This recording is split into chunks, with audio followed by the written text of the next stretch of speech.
le monde germanique. Alors, j'avoue que je n'ai pas fini de comprendre ce que ça veut dire, c'est-à-dire que vous savez, après le 4 septembre, la défaite de Sedan, le 4 septembre 1870, les Prussiens occupent Charleville. Les Prussiens occupent les Ardennes. Le lycée est fermé. C'est pour ça qu'il va se mettre à chercher un boulot. Il n'y a plus de lycée, il n'y a plus d'études, il n'y a plus rien.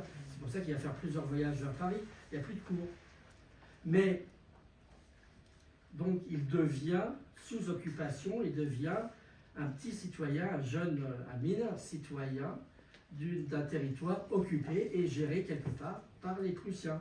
Mais ça va durer jusqu'en 1976.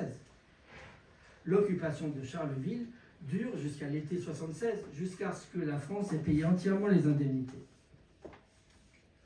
Donc, je ne m'étais pas rendu compte que pendant tant d'années de sa vie, Arthur Rimbaud est quelque part un citoyen de l'Empire allemand.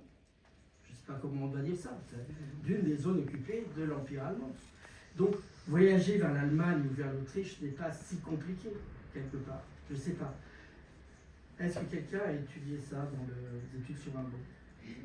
Les voyages de Rimbaud? Non, l'administration allemande, ce que signifie d'être dans un territoire allemand.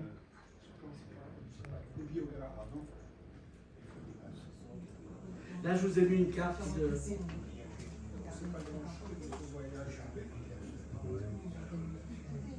Les Ardennes restent occupées jusqu'en 1976. Ils ne font pas partie du Reich. Ils font partie du Reich, la Moselle, l'Alsace et la Lorraine. Ce sont juste des armées d'occupation. Non, il y a le préfet. Vous allez voir quand le courrier des Ardennes est interdit, c'est le préfet qui l'interdit. C'est pas le préfet français, c'est le préfet prussien. C'est pas pareil. Oui, mais il conserve sa nationalité française. Parce que il n'y a pas une frontière qui se met. Les Ardennes étaient anti-Napoléon III. À cause du texte de Rimbaud. Que le préfet interdit. C'est pas les Allemands. Si, c'est le préfet prussien, je vais vous montrer la lettre. Parce que le courrier des Ardennes donnait des textes de la commune de Paris. C'est pour ça qu'il a été interdit. Mais il est interdit par le préfet prussien. Oui, par la France. Non. Ah si. Non, par le prussien. Non, il a été interdit par le ministère français.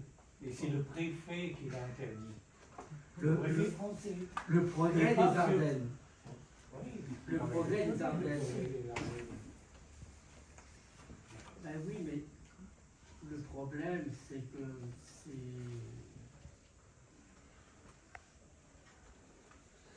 c'est monsieur de Karl Friedrich von Strenge qui l'interdit. C'est lui qui écrit au maire. Et vous allez reprendre tous les exemplaires et tout détruire. Non, c'est le préfet français. Non, regardez, il est là la lettre.